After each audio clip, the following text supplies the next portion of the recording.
Hello, and welcome to Sports by Compion. XFL, MLR, and USFL studs. I am your host, of course, Stephen Compion, joined here by some of my favorite co-hosts in this whole world. I got Corey Compion up on the top here. Corey, how are you today, sir? Doing fantastic. Just wrapped up a day of work. Love Ready it, to love talk it. Football and other sports. The biceps are looking extra fierce today. I like it. Thank you. And Dan is gracious enough to join us on his way home from work. Mr. Gill himself in the house yet again, 2 days in the same week. We are totally blessed here at Sports by Compion. Mr. Gill, how are you today, sir? I am fantastic. Always love getting on with you boys. Absolutely. We love having you. We're going to hop right into this, boys. We got to kind of make this a quick one. We got practices to go to. Corey's got to get to the gym and work on those biceps some more. I don't even know how it's possible, Corey. Are they just going to burst? What's going to happen, Corey? Why can they get bigger? More muscle in. Is it possible for them to get bigger, Corey? These are things we will all be finding out soon. Sorry to be yelling in the fans' ears, although it is on you. You know this is coming watching Sports by Compion, so technically, yeah, get it together, guys. We're going to hop into Mr. Abram Smith, who, for some reason, hasn't signed with an NFL team yet, which I think is an absolute shame. What do you think about that, Mr. Gill? Yeah, I'm not too worried yet. It's you and I had debated this prior to our previous show off air. I'm curious if there was like a rule where if the teams were still in the playoffs, you weren't allowed to talk to them. So the fact that we're like about a week out from the championship game, maybe those guys are finally getting contacted. I know one of the linemen for Arlington did get picked up today. We'll get into that later. So maybe it's finally those guys are starting to get into rotation of things. Fair enough. But what do you have to say about our boy Abram Smith overall? Had an absolutely fantastic season, as you can see, 158 attempts, 791 yards. We talked about this in the previous podcast. If they would have just stuck with him in the championship, we might be talking about the DC Defenders being the first overall champions of the XFL, huh, Dan? I think it could have been a different outcome if you relied on him a little more. He was a steady force in that offense all year. So kind of a little interesting to go away from that. But like you had mentioned, maybe.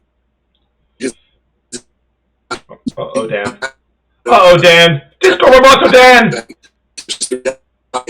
Dan, you're Disco Robotoing. Oh, no. Try to come again?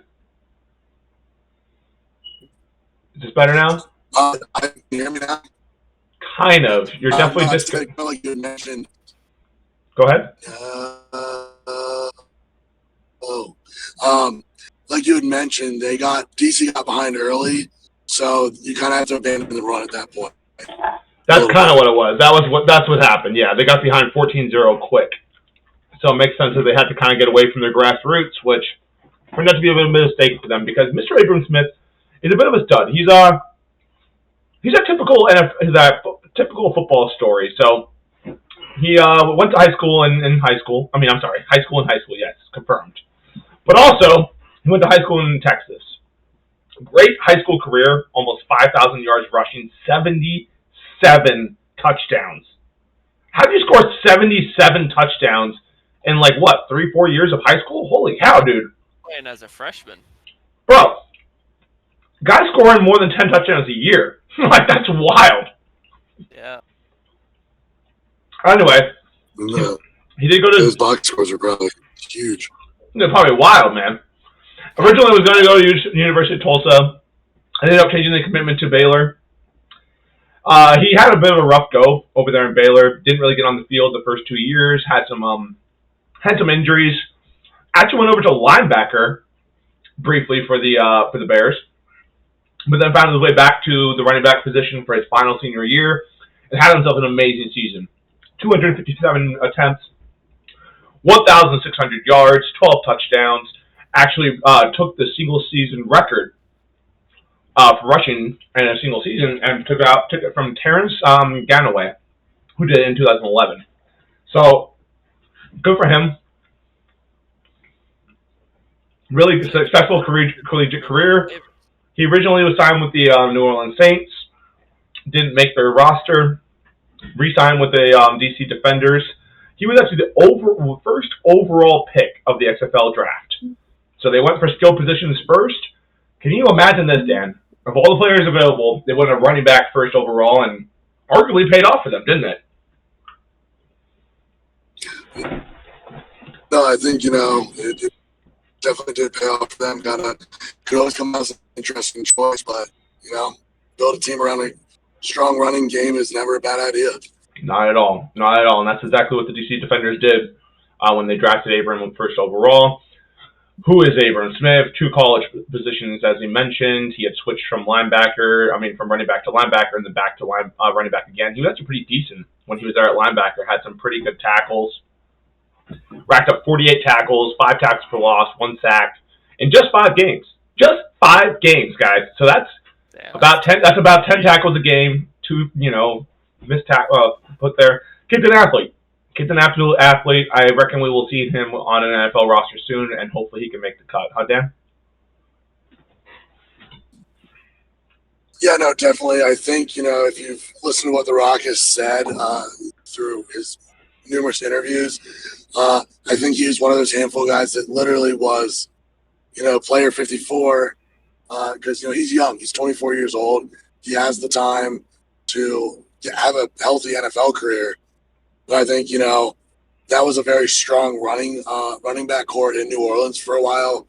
So it was tough to break through. But I think, the kind of year that he had will really show. And he could walk right into the majority of the running back rooms in the NFL and compete for that spot. Agreed, 100%. Corey, what do you have to say about our boy Abram Smith? Any strong input on this guy and his handsomeness? I mean, it just seems like tough room to break into. Definitely had So this is not the same dude that was in the USFL then last year. That was a breakout running back. Did that dude sign anywhere? I don't remember what that guy's name was. You talking about Victor? Victor's still with the Generals. Victor's still with the Generals. Is he? Okay, fair enough. Yep, that's what I was thinking of. So okay. Anyway, fair enough. Well, anyway, that's Mr. Abram Smith himself. Lovely recap here. Now, this might not surprise a lot of fans who have been listening to the pod, but I have become a huge fan of Mr. Maclean Jones himself since the Chicago Hounds moved here to Chicago. He is a former Austin Guillotine, and if you remember Austin in 22, before they folded, arguably one of the better teams in MLR. And he was their open side starting flanker for them. He is a West Queensland Australian native.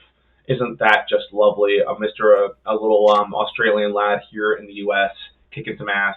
He did play in Super Rugby in 2019. I guess wasn't quite good enough.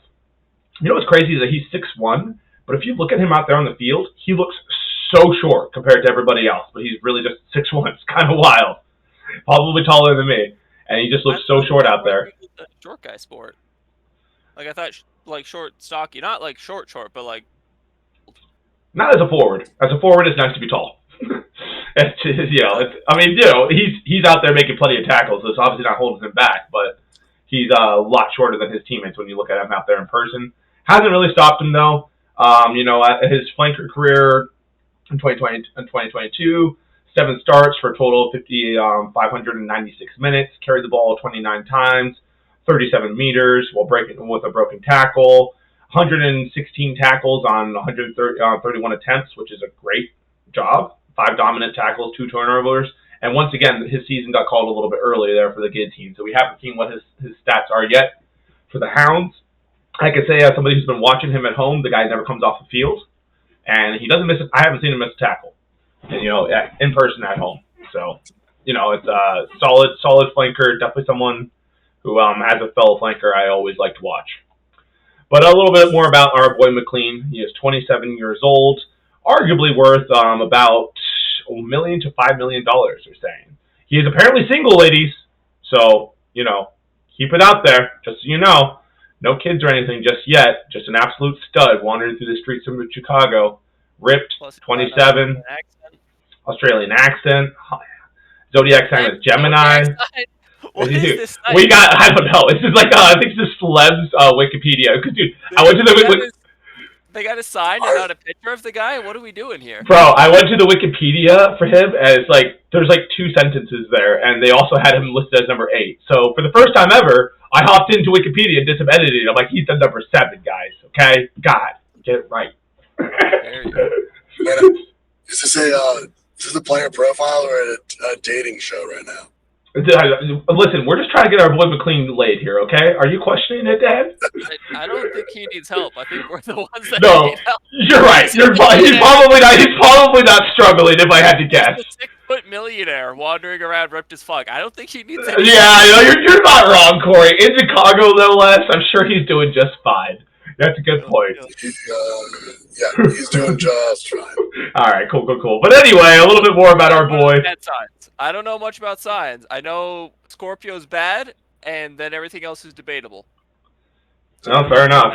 Good ones. I don't know either, man. You got to ask the ladies. They're the ones who are informed of this kind of stuff. But 225, so a bit of a bigger boy, knows how to make some hits. Solid career over there with the Guillotines. We've mentioned this before, but the Hounds got lucky with a lot of the players they got. They got a lot of the LA. I forget what their name was, but they did win the one last year, and then they'll cost the Austin Guillotines. Galantas or something like that. Yeah, that's what it was. So they have a lot of players coming in from both sides. So for him to be starting over there for Chicago and somewhat of a super team, it's impressive. And he's been playing some really good football over there. I mean, on rugby. He's hard to concentrate on rugby union 2013. We're not going to get too much into this guy's previous career, but just enough to know, people. You should probably watch your boy McLean Jones when you get a chance. He has a great mullet, makes lots of tackles. Haven't seen him score for the Hounds yet, but that's typical because he's over there doing all the hard work, So gotta love the mullet. He's over there doing all the dirty work so other people can score. Now, speaking of random quarterbacks who you may or may not have heard of, Mr. Bethel-Thompson. Mr. Bethel-Thompson has been a part of 5 different NFL teams, Dan. 2 CFL teams, and he actually won 2 CFL Grey Cup championships. He now has the Breakers at 4-1, playing some solid rugby, some solid football right now. Had a brief collegiate career with UCLA. Not the best 2007 season. He hopped in there for their Vegas Bowl against BYU, which they lost. He in the 5 games that he saw action in 2007 during college, he only completed 23 passes of 55, 293 yards, 1 touchdown, but 5 interceptions, sir. And that would probably be why he didn't end up, staying there in UCLA. He actually went over to Sacramento State for 3 more seasons after that. 12 games, 113 completions, 1,300 yards, 7 touchdowns, and 8 interceptions. Not too surprising this guy didn't end up getting drafted. Am I right? That's one of the older quarterbacks for being in one of these spring leagues. Oh, yeah, this guy is 34. He's like 34, yeah. He is 34 years old. But, yeah, he was with San Jose SaberCats. I believe that's his high school team. Oh, no, they were a professional arena team. Cool, okay. Yeah, it's an arena league, yeah. Word. And then he went over to the San Francisco 49ers while Harbaugh was over there.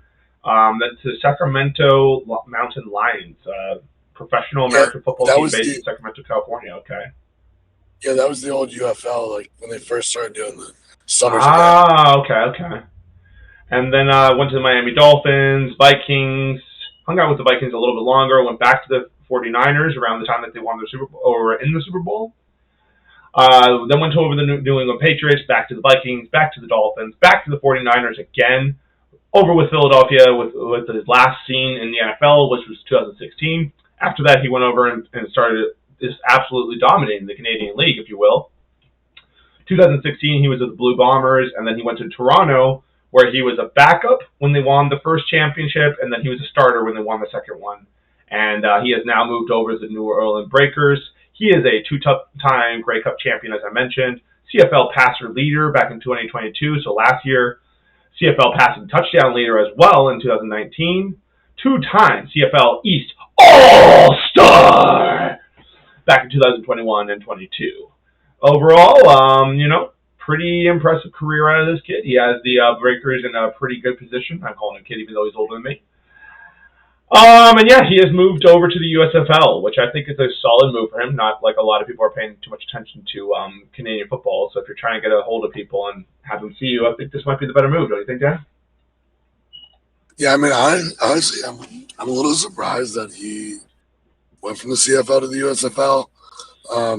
I think we're kind of in a weird thing between the USFL, XFL, and probably Canadian Football League of like the hierarchy underneath the NFL. So, you would think that if he's had all this success in Toronto, why leave? Yeah.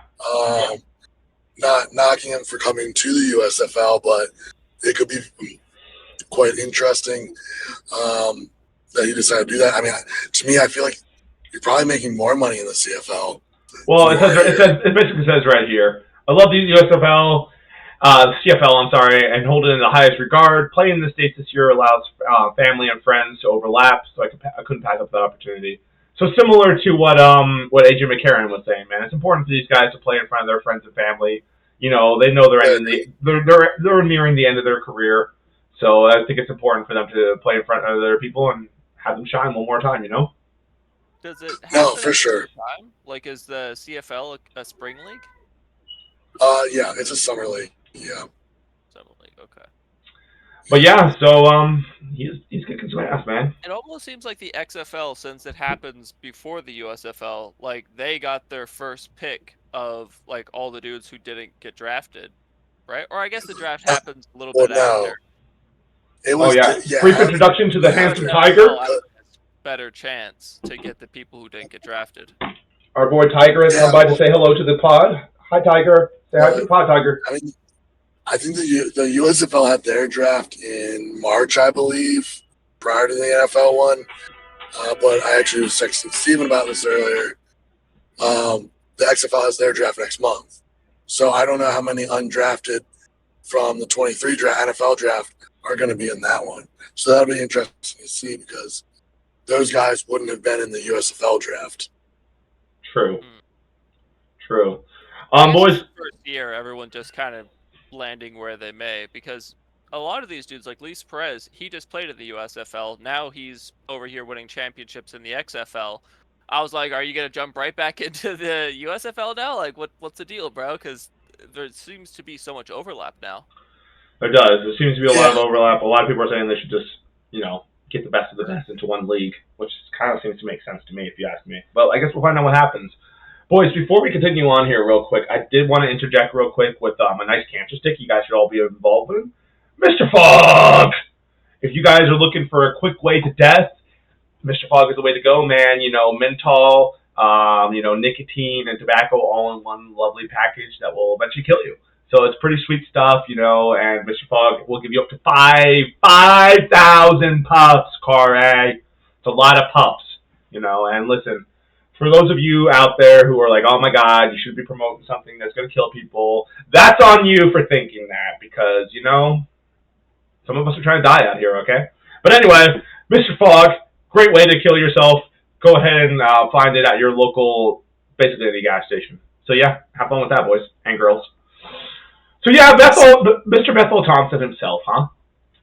Do you think this guy's going to lead the Breakers to a championship this year?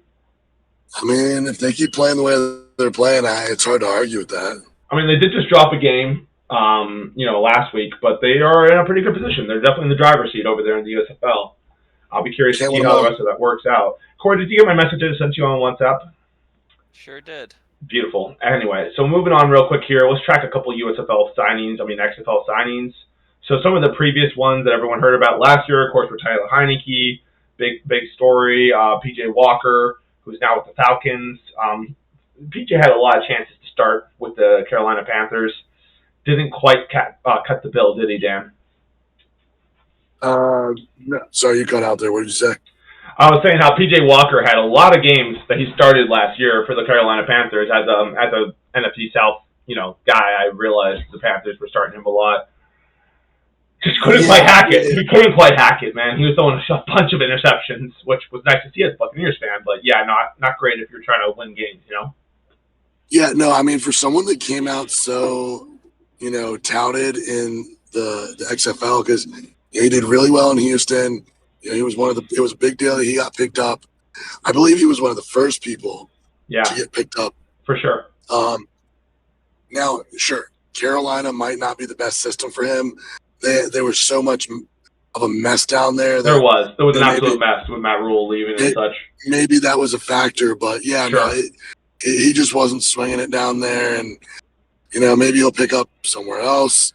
Well, he's in the Falcons now, and honestly, they're riding with their rookie from last year, Ryder, who looked good. But if he does go down with injury or struggles, I think we'll see PJ Walker get another opportunity, right? Yeah, no, it's quite possible. Like I said, let's see if he picks up with someone else.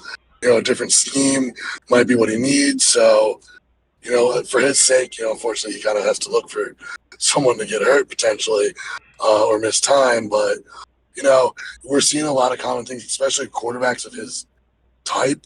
They'll put both quarterbacks out on the field, so you can get all these like crazy schemes and movement. So who knows? Maybe they can do a Taysom Hill package with him. True, that's a good idea because he is a good runner. But anyway, let's get into. Sorry, go ahead, Corb. Do you know who the quarterback was that was ahead of Taylor Heineke? Because I know he was backup for the Battlehawks. It was Tabo, right? It was Tabo, right? Yeah, right. The guy with the defenders now. Which honestly, he might also some NFL teams might also be looking at him. He had a decent season.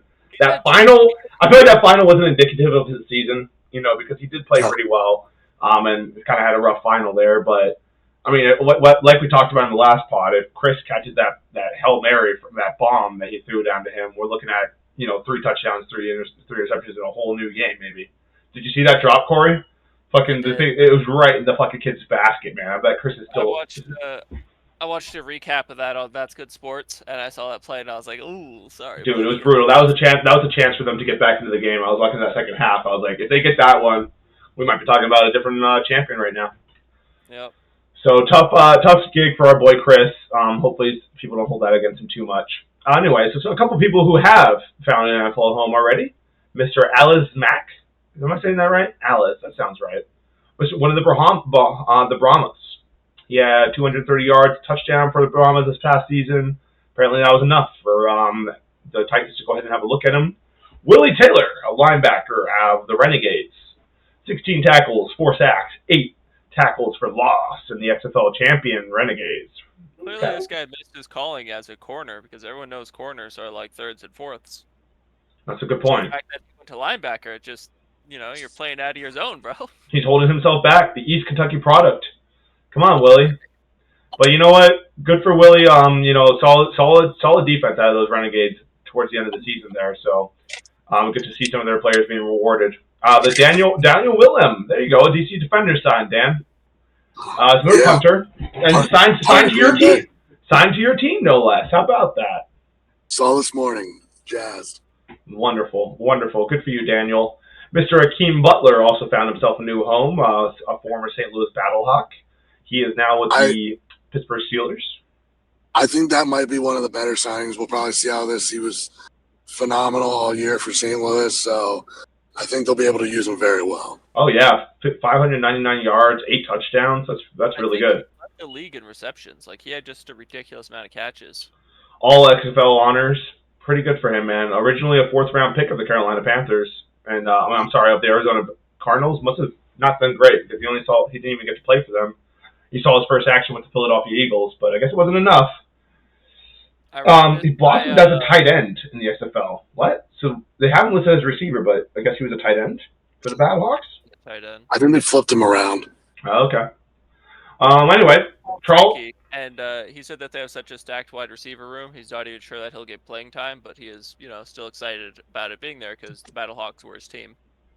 Well, fair enough. Yeah, so Frankie does have some good taste out there then. Good to know. Charleston Rambo. No idea who this guy is, but he was a former Guardian. And he had 35 passes for... caught 35 passes, 423 yards, 30 yards, 3 touchdowns. Played at Oklahoma and Miami in college. He now gets another chance at the NFL. Good for you, Mr. Rambo. That's a sweet last name, too.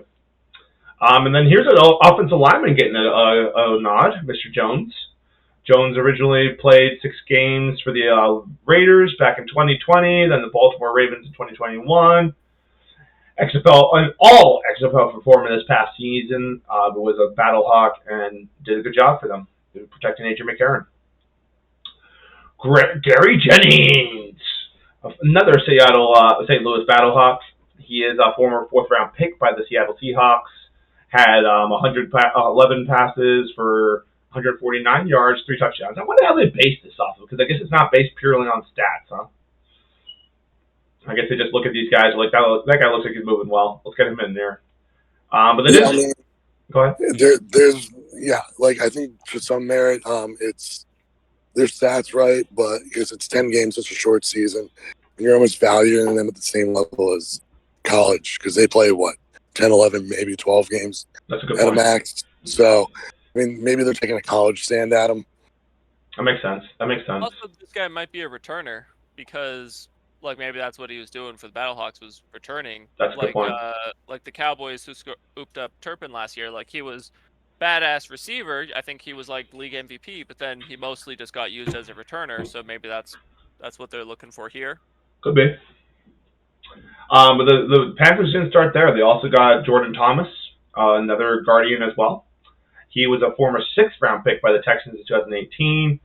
Actually had a couple of 4 touchdowns as a rookie. Spent time with 5 NFL franchises. Caught 8 passes for Orlando this last season. Once again, 149 yards, 3 touchdowns.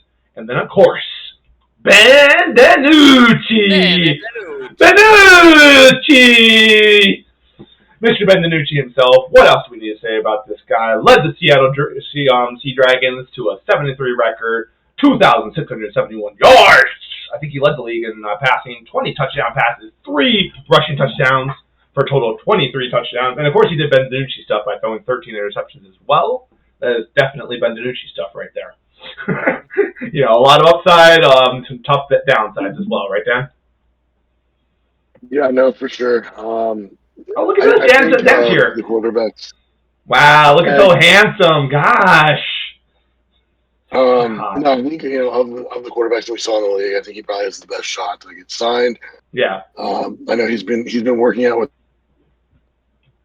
Apparently, he threw a pick 6 in practice the other day. Oh boy, that checks out.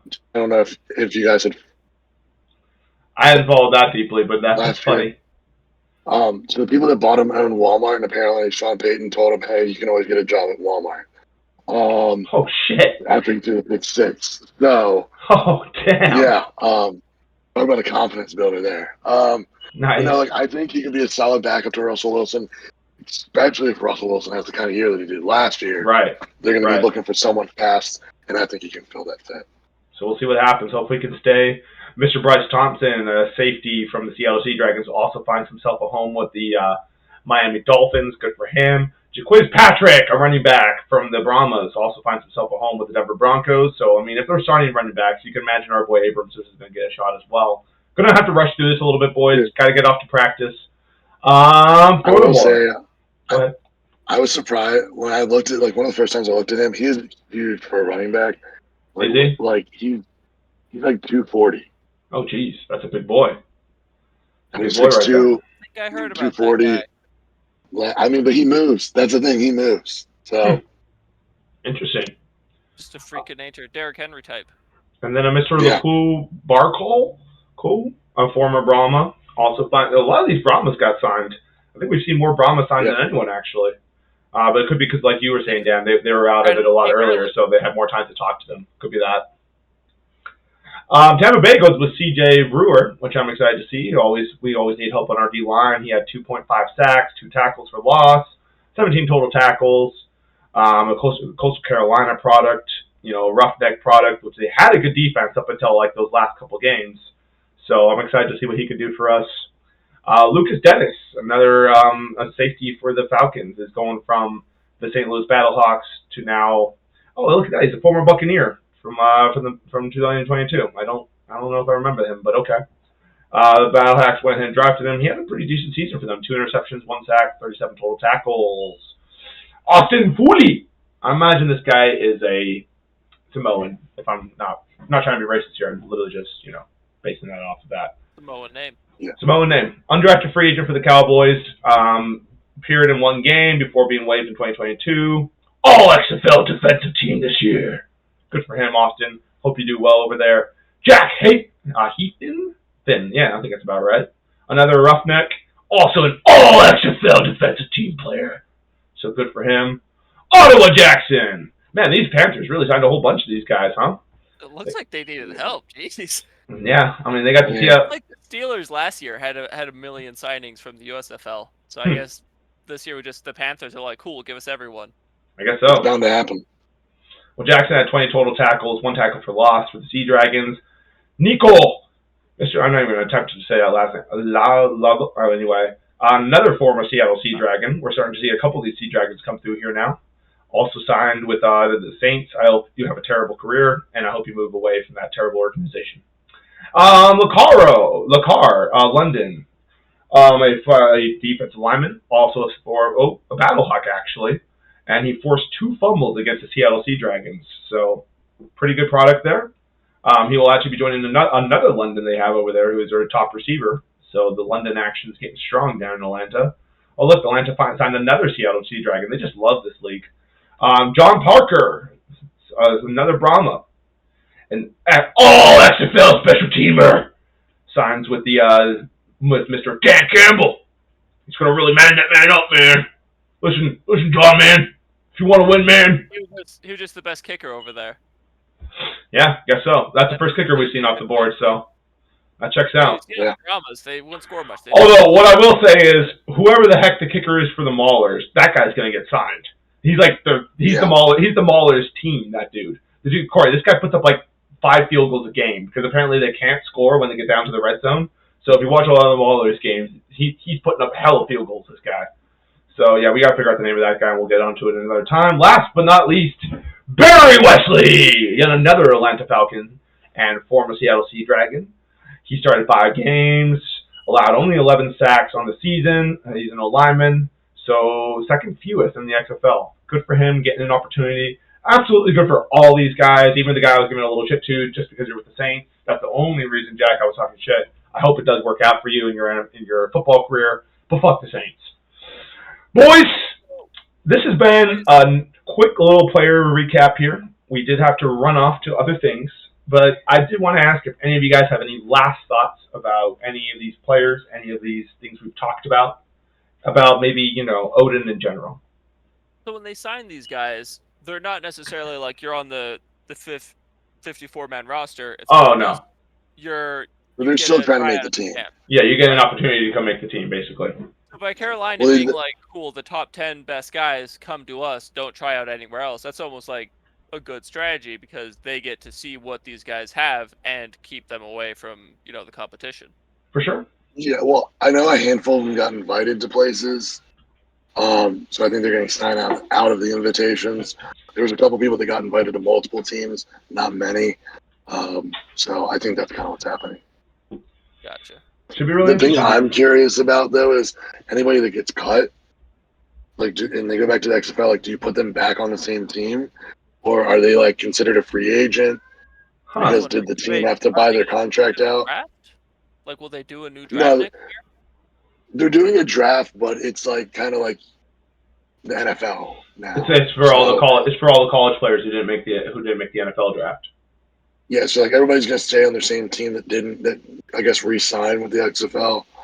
But I'm curious with these guys that get signed, then get cut. That's a good question, Dan. The NFL, did the teams have to buy their contract out? So they might be free agents for all we know. It's a good question. I wonder how that's gonna work out. Boys, to go ahead and wrap this up, Corey would like to say something to the boys as we head out here, and girls, of course. Corey. Well, we've all heard the VPN advertisements, right? And they're like, oh, you watch, Netflix at home and you only have a limited selection. Maybe you'll get bored of the selection. But then you type in your VPN that you're in England, and then you get access to England Netflix. I personally use it for Hulu because I can't, Hulu's not allowed in Costa Rica. So I have to turn on my VPN to watch anything on Hulu, period. But also it works for Netflix. Don't tell the Costa Rican government you're doing that, Corey. They'll come after us. It's Hulu that would get mad. Fair enough. But so this is well known. This is, in every VPN ad you'll ever hear. But I think a lesser known fact about VPNs is we've all been on Pornhub. You go on there, it's the same stuff every time. But if you switch your VPN to, say, Russia, all of a sudden, Russian porn. Bam! Brazil, instead of typing in Brazilian big booty, just switch your VPN to Brazil. We're all big booties. Why search a specific nationality when you could just be in that country and then you get porn from that country? Beautiful. Absolutely. So specific VPN, just VPNs in general. Use them for porn, not just streaming. Absolutely. Absolutely. See, this is the kind of quality you can come to expect here at Sports by Compion, okay? We will not only tell you about football and such, but we will also give you life advice, okay? Yep. You can absolutely count on that from us. Look, but anyway, it has been an absolute pleasure hanging out here with this session, boys. You have any last thoughts for the fans there, Dan? I don't know how I top that. Yeah, no, we're gonna leave it on that. That was pretty perfect. So once again, ladies and gentlemen, use your VPN to watch additional crazy porn out there. It's available. You can watch Russian porn. You can watch some Ukrainian porn right now. Who knows, man? It's wild times out there. But anyway, enjoy that. Enjoy the news. Good luck to all these XFL players. I hope you guys make it. We will be continuing to follow your careers. Shout out to Maclean Jones, my favorite MLR player. Sports by Compion. Out.